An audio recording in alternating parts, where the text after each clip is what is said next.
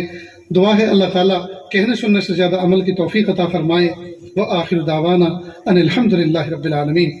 دعا سے پہلے ایک چھوٹی سی درخواست ہے آپ تمام حضرات سے۔ مدینہ منورہ میں اللہ کے محبوب صلی اللہ علیہ وسلم زندگی بسر فرما رہے تھے اور اچانک خبر ملی کہ یہود و ہنود اور نصارہ و مشرکین تمام نے مل کر مدینہ پاک کی اینٹ سے اینٹ بجانے کا فیصلہ کر دیا ہے۔ چنانچہ وہ چڑھ آئے ہیں۔